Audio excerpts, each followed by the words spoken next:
Hello दोस्तों, welcome to knowledge group. स्वागत है आपका हमारे यूट्यूब चैनल में। देखिए, जैसा कि आपको पता है, हमने ज्योग्राफी के मॉक टेस्ट की सीरीज़ एक स्टार्ट की है, जिसमें हम लगभग 4 मॉक टेस्ट कंप्लीट कर चुके हैं। और वो मॉक टेस्ट काफ़ी महत्वपूर्ण है, क्योंकि उसमें सारे के सारे क्वेश्चन प्रीवियस ईयर क्वेश्चन हैं और उन क्वेश्चनों को लेकर के हमने उनसे रिलेटेड सारे के सारे तथ्यों पर बात की है। और आज हम स्टार्ट करने जा रहे हैं अगला मॉक टेस्ट, यानी कि मॉक टेस्ट 5 आज स्टार्ट करने वाले हैं। दोस्तों, यदि आप वीडियो ओपन कर रहे हो तो प्लीज़ वीडियो को लास्ट तक ज़रूर देखा करो। और यदि वीडियो आपको अच्छे लगे और आपको लगे कि हाँ, आपका कुछ ज्ञान, आपकी नॉलेज कुछ गेन हुई है या कुछ नया सीखने को मिला है, तो प्लीज़ दोस्तों वीडियो को लाइक ज़रूर कर दिया करो और दोस्तों को शेयर कर दिया करो। और कमेंट में कमेंट करके मुझे बता दिया करो कि क्वेश्चन किस लेवल के और होने चाहिए, इससे इजी होने चाहिए या यही लेवल होना चाहिए या इससे और थोड़ा ऊपर लेवल होना चाहिए, ठीक है। और जिसने अभी तक हमारा चैनल सब्सक्राइब नहीं किया है तो प्लीज़ चैनल को सब्सक्राइब जरूर कर ले, ठीक है, ताकि आने वाली जो वीडियो है वो आप तक टाइम से पहुंच सके। तो चलिए स्टार्ट करते हैं आज का मॉक टेस्ट 5। और सबसे पहला क्वेश्चन है, देखो सबसे पहले क्वेश्चन में पूछा गया है, भारत में सबसे ऊंचा पठार कौन सा है। भारत में सबसे ऊंचा पठार कौन सा है, काफ़ी बार क्वेश्चन पूछा गया है ये, और ये एसएससी मल्टीटास्किंग में भी पूछा गया है 2014 में, ठीक है। तो बात करते हैं भारत के सबसे ऊंचे पठार की। तो सबसे ऊंचा पठार कहाँ पर होगा, जो भारत का उत्तरी क्षेत्र होगा या भारत का सबसे ऊंचा जो क्षेत्र होगा वहाँ पर ऊंचा पठार मिलेगा। और जो ऊंचा पठार मिलता है वो कहाँ पर मिलता है, जम्मू कश्मीर में मिलता है। जम्मू कश्मीर के लद्दाख को, जम्मू कश्मीर में एक लद्दाख है जहाँ पर शीत पठार पाया जाता है, इस तरीके से हम बोल सकते हैं। तो सही, इसका जो सही आंसर होगा वो होगा लद्दाख का पठार। पहले क्वेश्चन का सही आंसर होगा लद्दाख का पठार, लद्दाख का पठार, ठीक है। तो पहले क्वेश्चन का सही आंसर है ऑप्शन सी, लद्दाख का पठार। ये कहाँ पर है, ये लद्दाख में है, यानी जम्मू कश्मीर में ही है। और लगभग ये जो इसकी हाइट है, क्योंकि इसमें सबसे ऊंचा पूछा है, तो ये जो हमारा लद्दाख का पठार है ये लगभग 5,000 मीटर इसकी हाइट है लद्दाख के पठार की, ठीक है। तो आपको इतनी बात यहाँ से ध्यान में रखनी है, ठीक है। चलते हैं हम अगले क्वेश्चन की ओर। और इससे ज़्यादा कोई रिलेटेड तथ्य नहीं है, ठीक है, जो हालांकि इम्पोर्टेंट इसलिए है ये क्योंकि ये सबसे ऊंचाई पर स्थित पठार है। लेकिन इस पठार से ज़्यादा एग्जाम में क्वेश्चन नहीं पूछा जाता, बस सही सिंपल यही क्वेश्चन पूछा जाता। अगर एग्जाम में पठारों से रिलेटेड सवाल बनते हैं तो वो जो प्रायद्वीपीय भारत के पठार होते हैं तो उनसे रिलेटेड सवाल बनते हैं, तो उनको भी डिस्कस करेंगे हम आगे आने वाले क्वेश्चन में, ठीक है। तो इस सवाल से इतना ही आपको याद रखना है, ठीक है। चलते हैं अगले क्वेश्चन की ओर। और अगला क्वेश्चन है, निम्नलिखित में से सबसे ऊंचा शिखर कौन सा है। निम्न में से सबसे ऊंचा शिखर कौन सा है, ठीक है। तो इनमें से सबसे ऊंचा शिखर बताना है। इनमें जो है वो ऑप्शन जो दिए हुए हैं, ए ऑप्शन है कामेत, ए ऑप्शन कामेत, बी ऑप्शन दिया हुआ है कुनलुन, सी ऑप्शन दिया हुआ है नंगा पर्वत, नंगा पर्वत, और डी ऑप्शन में जो दिया हुआ है नंदा देवी, नंदा देवी, ठीक है। ये 4 ऑप्शन है, यानी कि 4 ऑप्शनों में क्या है, ये पर्वतों के नाम है। और इन चारों में से सबसे ऊंचा कौन सा है वो हमसे पूछा गया है। तो देखिए, बात करते हैं इनकी हाइट की। चारों की हाइट मैं बता रहा हूँ कि चारों की कितनी कितनी हाइट है। बात करता है कामेत की, तो कामेत जो है वो 77-56 मीटर इसकी हाइट है, ठीक है। 77-56 यानी कि 7,756 मीटर कामेत की हाइट है।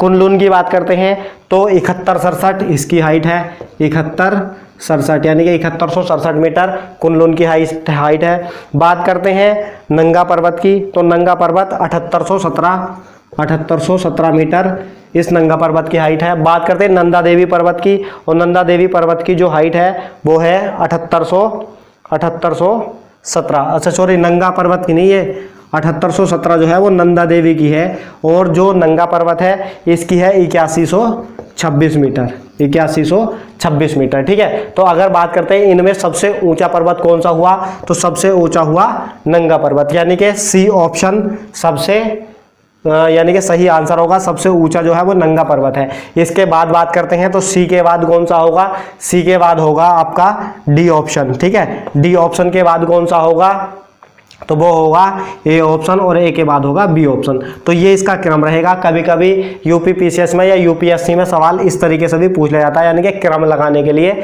या तो पूछ लगा कि वो ऊंचाई को बढ़ते हुए क्रम में लगाइए या ऊंचाई से घटते हुए क्रम में लगाइए। तो ये जो क्रम है ये एक घटते क्रम में है, सबसे पहले सबसे ऊंचा, फिर उससे कम, फिर उससे कम, फिर उससे कम, इस तरीके का क्रम भी आपको याद रखना है। तो उम्मीद करता हूँ ये सवाल भी आपको समझ में आया होगा। चलते हैं अगले सवाल की ओर। और अगला सवाल है, कौन सी पर्वत श्रेणी भारत में स्थित है? कौन सी पर्वत श्रेणी भारत में स्थित है? इनमें ऑप्शनों में 4 ऑप्शन दिए हुए हैं और चारों में 4 पर्वत श्रेणी दी हुई हैं और पूछा है कि कौन सी भारत में स्थित है। अब देखिए बात करते हैं पहला ऑप्शन। पहले ऑप्शन में है अराकाना या अराकानयोमा। बी ऑप्शन में दिया हुआ है सुलेमान। बी ऑप्शन में दिया हुआ है सुलेमान। सी ऑप्शन में दिया हुआ है साल्ट रेंज। और डी ऑप्शन में दिया हुआ है काराकोरम। ये डी ऑप्शन है। इनमें से पूछा है कि कौन सी भारत में स्थित है। बात करते हैं अराकानयोमा की। तो अराकान जो चोटी है या पर्वत श्रृंखला है तो ये म्यांमार की पर्वत श्रृंखला है, ध्यान में रखना है। सुलेमान और साल्ट रेंज ये दोनों पाकिस्तान की हैं। और ये जो काराकोरम है यही कहाँ की है? यही जो है जो भारत की है। ठीक है, कहाँ की श्रेणी है ये? तो भारत में ट्रांस हिमालय की श्रेणी है। ट्रांस हिमालय कहाँ पड़ता है? जो पीओ के क्षेत्र में, या कह सकते हैं हम हिमालय के भी पार में या हिमालय के भी उत्तर में जो स्थित है उसको ही हम ट्रांस हिमालय कहते हैं। और ट्रांस हिमालय के ही ये एक श्रृंखला है या श्रेणी है काराकोरम। तो इनमें से आपका सही आंसर हो जाएगा ऑप्शन डी, जिसका नाम है काराकोरम श्रृंखला या काराकोरम श्रेणी। ठीक है, चलते हैं अगले सवाल की ओर। अगला सवाल है, किस पर्वतीय स्थल को सतपुड़ा की रानी कहते हैं? किस स्थल को सतपुड़ा की रानी कहते हैं? ठीक है, तो कौन सा पर्वतीय स्थल है जिसको हम सतपुड़ा की रानी बोलते हैं? तो ये क्वेश्चन मैंने एक दिन समझाया था, जब मैंने लास्ट जो हमारा मॉक टेस्ट था उसमें मैंने सतपुड़ा पर्वत को समझाया था। सतपुड़ा के साथ 2 उसकी अन्य जो श्रृंखला थी उनको भी समझाया था, जैसे कि मैकाल और महादेव और मैकाल। तो जो महादेव था, महादेव की सबसे ऊंची चोटी थी धूपगढ़। जो महादेव था तो उसकी सबसे ऊंची चोटी धूपगढ़ थी। तो धूपगढ़ में ही पड़ता है एक जो इसमें से दिया हुआ है। तो धूपगढ़ में इसमें कौन सा पड़ता है वो आपको बताना है। ठीक है, तो धूपगढ़ में एक हिल स्टेशन पड़ता है जिसका नाम है पंचमढ़ी। तो पंचमढ़ी हिल स्टेशन पड़ता है जो धूपगढ़ में पड़ता है, या कह सकते हैं हम किस श्रृंखला में पड़ता है? तो महादेव श्रृंखला में ये पड़ता है। ठीक है, काफी पर्यटन वगैरह यहाँ पंचमढ़ी में जाते हैं और इसी पंचमढ़ी को क्या बोलते हैं हम? सतपुड़ा की रानी इसी को कहा जाता है। ठीक है, तो सतपुड़ा की रानी पंचमढ़ी को कहते हैं। कहाँ पर है ये? मध्य प्रदेश में है। इतनी बात आपको याद रखनी है। ठीक है, अगर बात करते हैं नीलगिरी की, देखो बी ऑप्शन जो दिया हुआ नीलगिरी, तो नीलगिरी कहाँ पर पड़ता है? तो कर्नाटक, केरल और तमिलनाडु के क्षेत्र में नीलगिरी देखने को मिलता है। ठीक है, नीलगिरी की सबसे ऊंची चोटी कौन सी है? तो डोडा बेटा जो है वो नीलगिरी की सबसे ऊंची चोटी है। बात करते हैं सी ऑप्शन, इसका महेंद्रगिरी है। तो महेंद्रगिरी क्या है? तो सतपुड़ा की जो तीसरी श्रृंखला मैंने बताई थी मैकाल, तो मैकाल की सबसे ऊंची चोटी जो बताई थी मैंने 1050 मीटर उसकी हाइट थी, जिसका नाम था अमरकंटक, जहां से नर्मदा और सोन 2 नदी निकलती हैं। तो दूसरी सबसे ऊंची चोटी मैकाल की सबसे ऊंची चोटी जो थी वो अमरकंटक है, और उसी की दूसरी सबसे ऊंची चोटी जो है वो महेंद्रगिरी है। इतनी बात आपको याद रखना है। ठीक है, और कार्डेमम पहाड़ी जो है ये भी दक्षिण भारत में देखने को मिलती है। ठीक है, तो उम्मीद करता हूं ये सवाल भी आपके समझ में आया होगा। इसका सही आंसर होगा ऑप्शन ए। चलते हैं अगले सवाल की ओर। और अगले सवाल में हमसे पूछा गया है कि सबसे बड़ी मानव निर्मित झील कौन सी है? सबसे बड़ी मानव निर्मित झील कौन सी है? ये क्वेश्चन थोड़ा ठीक ठाक है। इसमें पूछा गया है कि मानव निर्मित सबसे बड़ी मानव निर्मित झील। ठीक है, तो देखो बात करते हैं सबसे पहले मानव निर्मित की। तो देखो 2 प्रकार की जो चीजें होती हैं, जैसे एक तरीके से तो होता मानव निर्मित, जिसको हम क्या बोलते हैं? आर्टिफिशियल बोल देते हैं। मानव निर्मित को आर्टिफिशियल बोल देते हैं। ठीक है, और जो कृत्रिम होती है तो वो नेचुरल होती है। ठीक है, जो कृत्रिम है वो मतलब कृत्रिम को भी क्या बोल देते हैं हम? आर्टिफिशियल या मानव निर्मित। ठीक, और जो नेचुरल है वो प्राकृतिक है। ठीक है। तो आपसे कृत्रिम पूछ ले, मानव निर्मित पूछ ले या आर्टिफिशियल पूछ ले, एक ही बात है। ऐसी चीज जो मानव के द्वारा बनाई गई हो उसको हम कृत्रिम या मानव निर्मित या आर्टिफिशियल बोलते हैं, और ऐसी चीज जो हमें प्रकृति के द्वारा प्राप्त हुई है तो उसको हम प्राकृतिक बोलते हैं, ठीक है। तो इसमें यही पूछा गया है कि सबसे बड़ी मानव निर्मित झील कौन सी है। तो देखिए बात करते हैं ऑप्शन की। सबसे पहले तो है वुलर झील।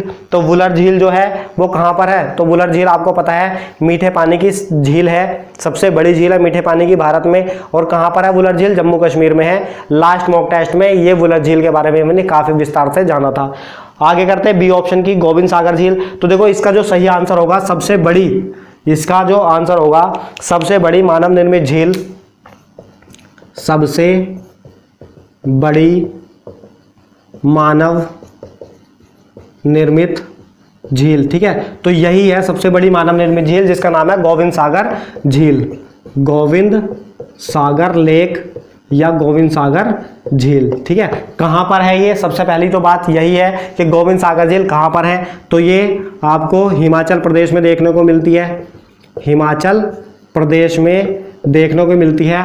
और जो भाखड़ा है, ठीक है, भाखड़ा, तो भाखड़ा के द्वारा, जो भाखड़ा डैम है, भाखड़ा बांध है, उसके द्वारा गोविंद सागर झील का निर्माण किया गया है ना, इसके सहायता से इसका निर्माण किया गया है। इतनी बात आपको गोविंद सागर झील से ध्यान रखनी है। बात करते हैं राणा प्रताप सागर, जो ऑप्शन सी में दिया हुआ राणा प्रताप सागर। तो राणा प्रताप सागर जो है, हालांकि ये झील नहीं है, ये एक बांध है। और ये बांध कहाँ राज्य है, किस राज्य में है, तो ये राजस्थान राज्य में स्थित है। आपको इतनी बात याद रखनी है, राणा प्रताप सागर बांध राजस्थान राज्य में है। बात करते हैं डी ऑप्शन की। तो डी ऑप्शन में हमारा बैकाल है, बैकाल।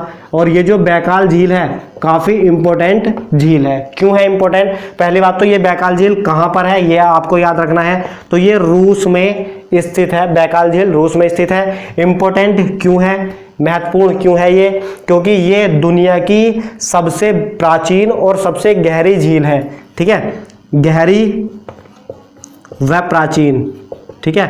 दुनिया की सबसे गहरी व प्राचीन झील कोई है तो वो बैकाल झील है, जो कहां पर स्थित है, रूस में स्थित है। इतनी बात आपको याद रखनी है यहां से। अब एक सवाल और बता रहा हूं मैं इसी क्वेश्चन से। कभी कभी सवाल पूछा जाता है कि सबसे, ये तो देखो सबसे बड़ी मानव निर्मित झील थी जिसका नाम था गोविंद सागर झील, जो हिमाचल प्रदेश में है, ठीक है।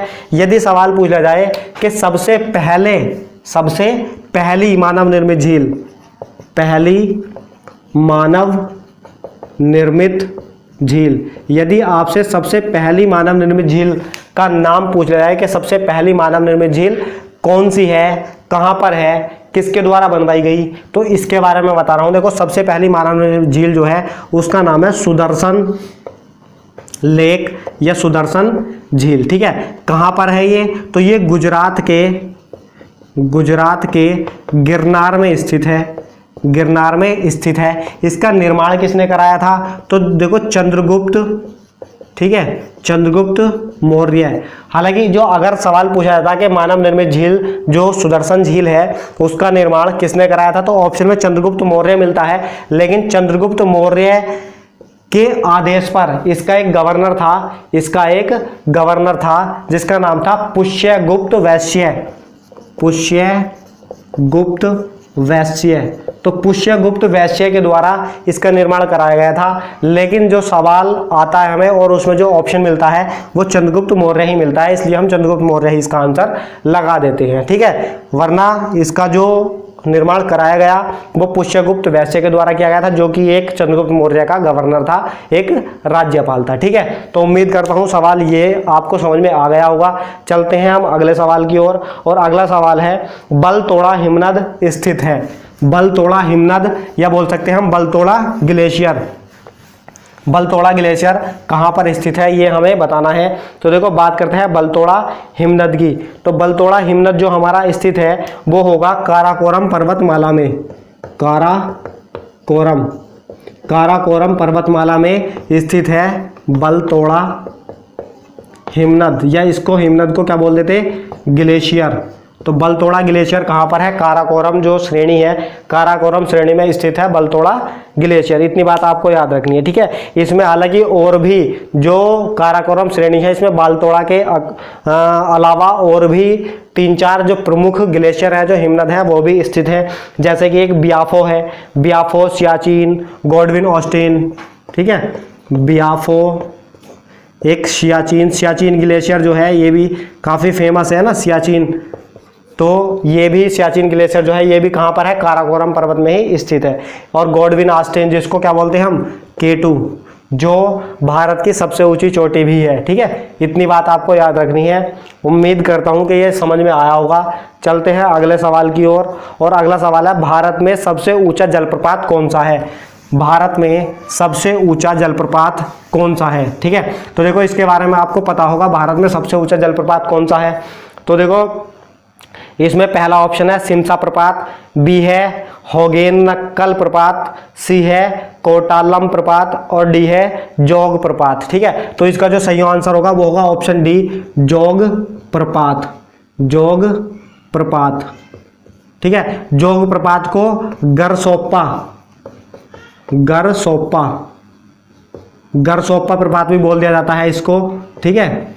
जोग प्रपात को गरसोप्पा जलप्रपात भी बोल दिया जाता है। ये कहाँ पर है? तो ये कर्नाटक राज्य में है। कर्नाटक राज्य में है। किस नदी पर है? शरावती नदी पर है। शरावती नदी पर है। इतनी बात आपको याद रखनी है। जोग या गरसोप्पा कर्नाटक राज्य में है और शरावती नदी पर है, जो कि भारत का सबसे ऊंचा जलप्रपात है। जलप्रपात क्या होता है? जो जल का झरना होता है उसी को हम जलप्रपात बोलते हैं। इतनी बात आपको यहाँ से याद रखनी है। उम्मीद करता हूँ कि समझ में आया होगा। चलते हैं नेक्स्ट क्वेश्चन पर। और नेक्स्ट क्वेश्चन है, ऊंचे क्षेत्रों में लैटेराइट मृदा की रचना होती है ना। मतलब जो हमारे ऊंचे क्षेत्र हैं उनमें लैटेराइट मृदा की रचना होती है, यानी कि जो लैटेराइट मृदा होती है वो किस प्रकार की होती है, किस प्रकार के उसमें गुणधर्म होते हैं, वो हमसे इस क्वेश्चन में पूछा गया है। ऑप्शन ए है क्षारीय, बी है लवणीय और सी है अम्लीय और डी है संतुलित, ठीक है। डी है संतुलित। तो ये आपको सवाल का जवाब देना है। तो देखिए बात करते हैं लैटेराइट मिट्टी की, ठीक है। सबसे पहले तो लैटेराइट मिट्टी को ही देखते हैं कि जो लैटेराइट मिट्टी है इसके गुणधर्म क्या है। लैटेराइट मिट्टी के गुणधर्म क्या है, ठीक है। सबसे पहले तो मिट्टी जो है, मिट्टी, क्योंकि हमारा जो सिलेबस है, किसी भी चीज़ का सिलेबस है, जैसे कि एसएससी का, बैंकिंग का, रेलवे का, यूपीएससी का, स्टेट पीसीएस का, इन सब के सिलेबस में मिट्टी सिलेबस कॉमन है। मिट्टी का सिलेबस होना ही होना है। मिट्टी से रिलेटेड सवाल आते ही आते हैं, ठीक है। तो सबसे पहले तो मिट्टी कितने प्रकार की होती है? मिट्टी कितने प्रकार की होती है? तो भारत सरकार के द्वारा एक संगठन बनाया हुआ है जिसका नाम है ICAR। तो ICAR के अकॉर्डिंग इसकी फुल फॉर्म होती है इंडियन काउंसिल एग्रीकल्चर रिसर्च, ठीक है। Indian council for agriculture research इसकी फुल फॉर्म है। बात करते हैं इसका मुख्यालय, इसका हेडक्वार्टर। तो इसका हेडक्वार्टर देखने को मिलता है नई दिल्ली में। ICAR का हेडक्वार्टर नई दिल्ली में है। और इसके अकॉर्डिंग जो मिट्टी के प्रकार हैं, कितनी मिट्टी? तो ये 8 प्रकार की मिट्टी हमारी पाई जाती है, यानी कि 8 प्रकार की मिट्टी हम पढ़ते हैं, ठीक है। तो ICAR के अकॉर्डिंग 8 प्रकार की मिट्टी हम पढ़ते हैं, जिनमें से लैटेराइट एक उसका 8 में से ही एक प्रकार है, ठीक है। तो ध्यान रखना है ICAR को भी, ICAR के अकॉर्डिंग कितने प्रकार की मिट्टियां हैं? तो 8 प्रकार की हम मिट्टी पढ़ते हैं। अब बात करते हैं लैटेराइट मिट्टी की। तो देखो जो लैटेराइट मिट्टी है ये कहाँ पर पाई जाती है? तो ये मिट्टी उस स्थान पर पाई जाती है जहां पर उच्च ताप हो, जहां पर उच्च ताप व अधिक वर्षा हो, ठीक है। उच्च ताप व अधिक वर्षा हो। एक पॉइंट तो आपको लैटेराइट मिट्टी से ये ध्यान में रखना है, जहां पर उच्च ताप व अधिक वर्षा हो, ठीक है। यानी कि हाई टेम्परेचर और जो अधिक है यानी कि हाई रेनफॉल हो, रेन हो, ठीक है। तो वहां पर पाई जाती है लैटेराइट मिट्टी। दूसरी बात यह है कि इसमें क्या क्या पाया जाता है, इसमें किस चीज की या किस खनिज की अधिकता होती है?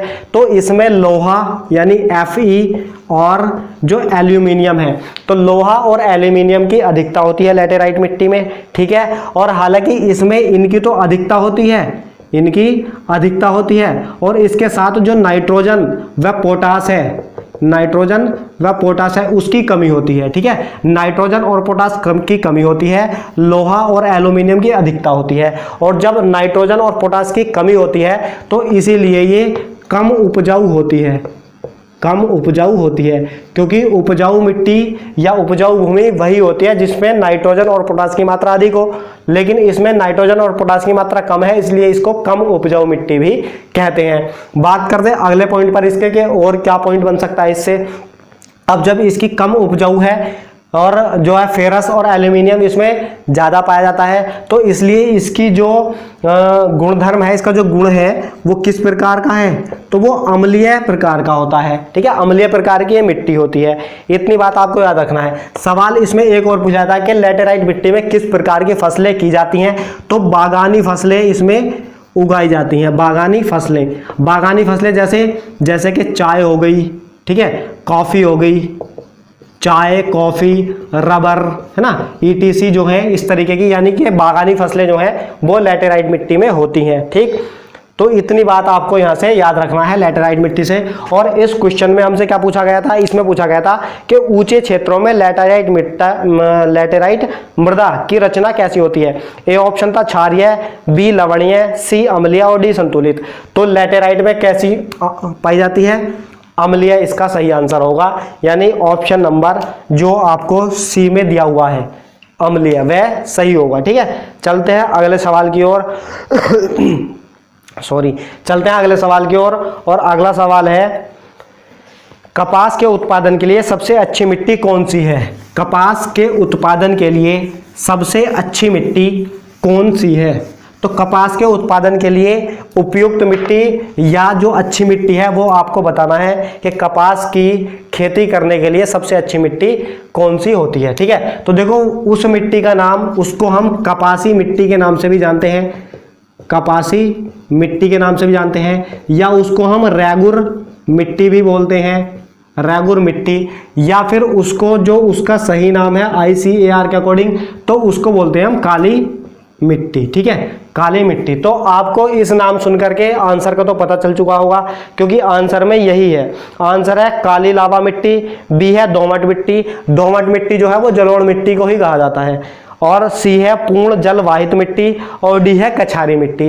तो इनमें से जो हमारा सही आंसर होगा वो कौन सा होगा, काली मिट्टी, और काली मिट्टी को ही रैगुर या कपासी मिट्टी बोलते हैं। इतनी बात आपको याद रखनी है। अब देखो ये कपास के लिए क्यों उपयुक्त है, ठीक है, क्योंकि कपास के लिए ये जो काली मिट्टी है, इस काली मिट्टी में अपनी एक विशेषता होती है, और विशेषता ये है कि इसमें नमी धारण करने की क्षमता होती है, नमी धारण करने की क्षमता होती है, यानी कि नमी को काफ़ी एक लंबे समय तक अपने में बनाए रखती है, नमी को बनाए रखती है काली मिट्टी, ये इसकी एक विशेषता है। ठीक है, और बात करते हैं इसका काला रंग। कभी कभी सवाल पूछा जाता है कि इसका रंग जो होता है काला वो किसके कारण होता है, इसमें क्या चीज़ उपस्थित होती है ताकि इसका रंग काला होता है। ठीक है, तो इसमें क्या होता है, लोहे की उपस्थिति के कारण इसका रंग कैसा होता है, काला होता है, इसलिए इसको काली मिट्टी हम कहते हैं। ठीक है, कहाँ पर स्पेशली किन राज्यों में ये पाई जाती है मुख्यतः, तो ये महाराष्ट्र, गुजरात, मध्य प्रदेश, कर्नाटक। ठीक है, महाराष्ट्र, गुजरात, मध्य प्रदेश, कर्नाटक, इन राज्यों में मुख्यतः ये मिट्टी पाई जाती है। ठीक है, या कह सकते हैं हम कि दक्षिण भारत के क्षेत्रों में ये मिट्टी अधिकतम या मुख्यतः पाई जाती है। इतनी बात आपको याद रखना है। ठीक है, कपास तो इसमें पाई जाती है, यानी कि कपास तो इसमें होती है, साथ में काली मिट्टी जो है वो गन्ने के लिए भी उपयुक्त मानी जाती है, यानी कि कपास और गन्ने के लिए उपयुक्त मानी जाती है ये काली मिट्टी। ठीक है, तो उम्मीद करता हूँ समझ में आया होगा सवाल। चलते हैं अगले सवाल की ओर। और जो अगला सवाल है हमारा वो है लास्ट सवाल होने वाला है, जिसमें पूछा गया है कि पेट्रोलॉजी किसका अध्ययन है। पेट्रोलॉजी किसका अध्ययन है। ठीक है, तो 4 ऑप्शन दिए हुए हैं और इनमें से बताना है कि पेट्रोलॉजी जो है वो किसके अध्ययन को हम कहते हैं। ठीक, तो देखो जैसा कि ए ऑप्शन है भूमि, या इसको हम बोल सकते हैं अर्थ। ठीक है, भूमि। फिर है बी ऑप्शन है खनिज मिनरल्स। सी ऑप्शन है चट्टान यानी कि रॉक्स, चट्टान, और डी ऑप्शन है मृदा यानी कि सॉइल। ठीक है, ये 4 ऑप्शन है और इनमें से पूछा है जो पेट्रोलॉजी है वो किसका अध्ययन है। अब देखो यदि हम बात करते हैं इन चारों के अध्ययन की, ठीक है, तो जो अर्थ है, जो भूमि है, अब देखो हम पढ़ते हैं ज्योग्राफी, जैसे कि ज्योग्राफी चल रहा है, तो ज्योग्राफी ही क्या है, जियो का मतलब होता है भू, जियो का मतलब होता है भू, और भू माने पृथ्वी, और ग्राफी का मतलब होता है टू स्टडी यानी कि अध्ययन करना। जियो का मतलब होता है भू और ग्राफी का मतलब होता है टू स्टडी यानी कि अध्ययन करना। तो ज्योग्राफी का ही मतलब क्या हो गया कि भूमि का अध्ययन करना, इसलिए अर्थ या भूमि के अध्ययन को हम बोल देते हैं ज्योग्राफी। ठीक है, ज्योग्राफी। बात करते हैं खनिज की, तो खनिज के अध्ययन को क्या बोलते हैं, तो खनिज के अध्ययन को बोला जाता है मिनरलॉजी। ठीक है,